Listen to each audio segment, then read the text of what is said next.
कहानी की शुरुआत होती है स्वर्ग में, जहाँ सभी देवता जश्न मना रहे थे। तभी अचानक वहाँ एक देवता आया जो कभी पैरों में कुछ नहीं पहनता था। उसे देखकर बाकी देवताओं को बिल्कुल अच्छा नहीं लगा, क्योंकि उन्हें लग रहा था कि ये जश्न के माहौल को खराब कर देगा। लेकिन स्वर्ग की रानी ऐसा बिल्कुल नहीं सोचती थी। उसने इस देवता का अच्छे से स्वागत किया और उसे ली नाम से पुकारा। आखिरकार सभी मेहमानों के आ जाने के बाद रानी ने सबको अपनी लिखी हुई एक कविता पढ़कर सुनाई। तभी अचानक वहाँ एक राक्षस ने हमला करके रंग में भंग डाल दिया। बाकी देवता भी तुरंत रानी की रक्षा करने के लिए आगे बढ़े, लेकिन जल्द ही उनकी शक्तियाँ राक्षसों के सामने फीकी पड़ गई। असल में राक्षस रानी को दिखाने आया था कि उसमें सबसे ज्यादा ताकत है, इसीलिए उसका भी स्वर्ग में रहने का हक बनता है। पर अचानक ली ने उसके चेहरे पर अपने रुई नाम के एक हथियार से वार कर दिया, जिससे वो राक्षस वहीं ढेर हो गया। ये देखकर रानी ने खुलासा किया कि असल में ये हमला उसी का प्लान था और वो ये देखना चाहती थी कि उनमें से कौन मुश्किल पड़ने पर अपने दिमाग और ताकत का ढंग से इस्तेमाल कर सकता है। फिर रानी ने ली की खूब तारीफ की, क्योंकि वो हमला होने पर घबराया नहीं,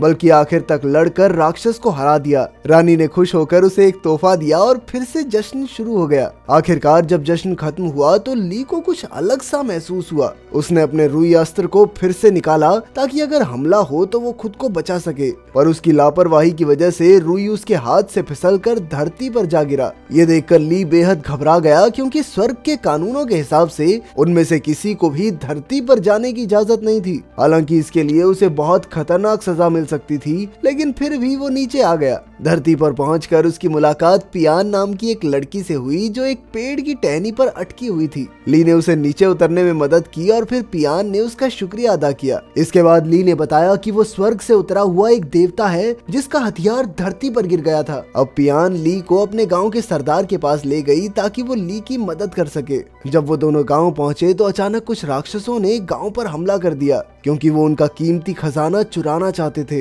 ये खजाना असल में एक जादुई चीज थी। अब ली भी पीछे नहीं हटा और उसने सभी राक्षसों का जमकर सामना किया। आखिरकार उसने एक राक्षसी मकड़ी को उसी के जालों में फंसाकर हरा दिया। इसके बाद ली ने एक बेहद ताकतवर राक्षस को हराया, जिसके शरीर की बदबू के सामने बड़े बड़े टिक नहीं पाते थे। आखिरकार गांव के सरदार और बाकी लोगों ने ली का जमकर स्वागत किया और उसके लिए खास एक पार्टी भी रखी। आखिरकार ली ने सरदार से उनके खजाने के बारे में पूछा तो उसने बताया कि कुछ महीने पहले आसमान से एक सुनहरी रोशनी आकर सीधा एक पहाड़ पर पड़ी। इसके बाद से गांव में शांति फैल गई और तभी से उन सब ने मिलकर इस खजाने की हिफाजत करने का फैसला किया। ये खजाना एक पहाड़ की चोटी पर मौजूद गुफा में था, जहां गांव वालों ने तरह तरह के जाल बिछाए थे ताकि राक्षस इस खजाने को चुरा न सके। ये सुनकर ली को यकीन हो गया कि ये उसके दिव्य हथियार रुई की बात कर रहे हैं। उसने सरदार से कहा कि ये खजाना उसका हथियार है और वो उसे वापस लेने ही जमीन पर आया है। ये सुनकर सब हक्के बक्के रह गए,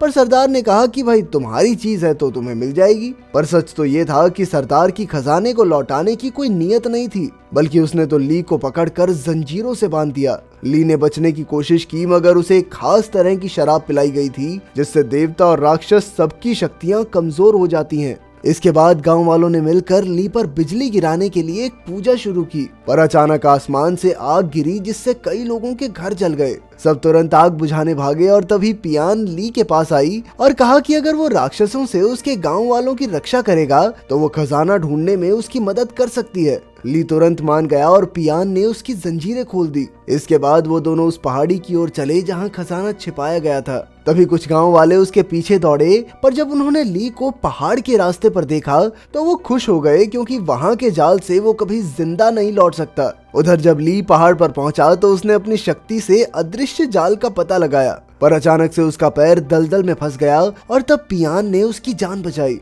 अब वो चलते चलते थक गए थे, इसीलिए एक नदी किनारे आराम करने लगे। पियान ने उससे पूछा कि वो जूते क्यों नहीं पहनता। तब ली ने बताया कि पिछले जन्म में वो एक इंसान था, पर उसके पैर काफी ज्यादा बड़े थे, जिस वजह से लोग उसके साथ बुरा बर्ताव करते। पर एक दिन चाओ नाम की एक छोटी लड़की उसके पास आई और उसकी दोस्त बन गई। एक दिन चाओ ली के साथ खेल रही थी कि अचानक से वो बहुत बीमार हो गई। तब उसके माँ बाप ने इस सब का इल्जाम ली पर लगाया और चाओ को उससे दूर कर दिया। कुछ दिन बाद ली चाओ के लिए खिलौना बना रहा था कि अचानक उसे महसूस हुआ कि गांव में एक भूकंप आने वाला है। वो तुरंत चाओ के घर गया और उसे उठाकर भागने लगा, पर अचानक उसे गांव वालों ने पकड़ लिया क्योंकि उन्हें लग रहा था कि ली ने चाओ को अगवा किया है। उन सब ने मिलकर ली को इतना पीटा कि उसकी वहीं मौत हो गई। आखिरकार ली स्वर्ग पहुंचा, जहां स्वर्ग की रानी ली की अच्छाई देखकर बेहद खुश हुई। फिर उन्होंने ली के पैरों के साइज को आम इंसानों जितना करके उसे एक देवता बना दिया। पर देवता बनने के बाद भी ली ने जूते नहीं पहने क्योंकि उसे नंगे पैर रहने की आदत हो चुकी थी। ली की कहानी सुनकर पियान ली के साथ आगे निकल पड़ी। आखिरकार वो उस गुफा तक पहुंच गए जहां कई जाल बिछाए गए थे। ली की शक्तियों की मदद से उन्होंने बड़ी आसानी से सभी जाल पार कर लिए और एक पुल तक आ पहुंचे जहां अंत में खजाना छिपा था। अब ली ने जैसे ही पुल पर पैर रखा तो अचानक उसके शरीर को जोरदार धक्का लगा। असल में इस पुल पर जादुई घंटियां बंधी हुई थी, जिस वजह से ना देवता और ना ही राक्षस इस पुल को पार कर सकते हैं। तब पियान ने आगे होकर पुल पर बंधी हुई सारी घंटियां निकाली ताकि ली आगे बढ़ सके। अचानक से उसका पैर फिसल गया क्योंकि पुल बहुत खतरनाक था, पर वो हिम्मत करके ऊपर आई। आखिरकार ली ने भी आसानी से पुल पार कर लिया और वो दोनों आगे बढ़ गए। जल्द ही ली और पियान को एक चीज मिली जिसमें से एक सुनहरी रोशनी आ रही थी। तब ली को यकीन हो गया कि ये उसका हथियार रुई ही है। पर जब उसकी रोशनी हटी तो ली ने देखा कि ये रुई नहीं बल्कि एक सुनहरा अंडा था।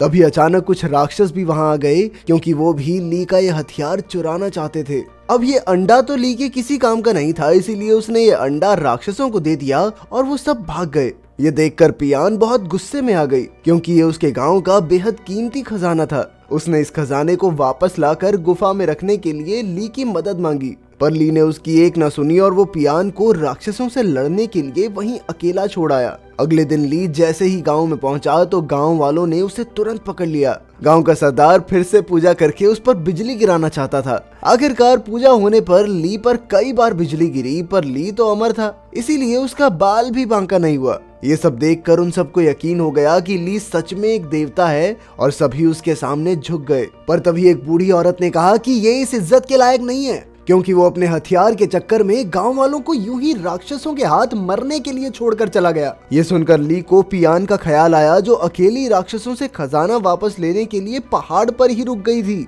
दूसरी ओर सभी राक्षस सुनहरे अंडे को देखकर काफी हैरान परेशान थे। आखिरकार उन्होंने मुर्गी राक्षस को इस अंडे पर बैठने का हुक्म दिया ताकि अंडे के अंदर जो भी है उसे बाहर निकाला जा सके। उसी वक्त पियान खुद भी एक बिल्ली राक्षस का भेष बनाकर राक्षसों के अड्डे पर आ पहुंची। फिर उसने बड़ी चालाकी से राक्षसों को फुद्दू बनाकर उनसे अंडा ले लिया। पर जैसे ही वो अंडा लेकर वहां से भागने लगी तो राक्षसों को पता चल गया कि पियान एक इंसान है। उन्होंने तुरंत पियान पर हमला कर दिया और वो उसे मौत के घाट उतारने ही वाले थे कि ऐन मौके पर ली ने वहां पहुंचकर पियान की जान बचाई। ली ने सभी राक्षसों की जमकर धुलाई की और आखिरकार खजाना लेकर वो दोनों गांव लौट आए। उन्हें देखकर सभी गांव वाले बेहद खुश हुए क्योंकि खजाना सुरक्षित था। इसके बाद उन्होंने इस अंडे को खोलने के लिए पूजा शुरू की और जैसे ही अंडा टूटा तो अचानक उसमें से किंग नियाओ नाम का एक राक्षस निकला। ये वही राक्षस था जिसे ली ने स्वर्ग की पार्टी में हराया था। नियाओ ने बताया कि वो अकेला ऐसा राक्षस था जो स्वर्ग में रहता था और बाकी के देवता उसे हमेशा परेशान करते थे। जश्न के दौरान जब उसने उन पर हमला किया तो उसे लग रहा था कि सभी देवता एक जैसे होते हैं, इसीलिए उसने ली पर भी वार कर दिया। पर तब ली ने अपने हथियार रियू से हमला करके नियाओ को हरा दिया, जिससे वो सीधा धरती पर आ गिरा और एक बड़े से सुनहरे अंडे में बदल गया। जब गांव वालों को ये अंडा मिला तो उन्होंने सोचा कि ये उनके गांव की रक्षा करेगा, इसीलिए उन्होंने इस सुनहरे अंडे को संभाल कर रखा था।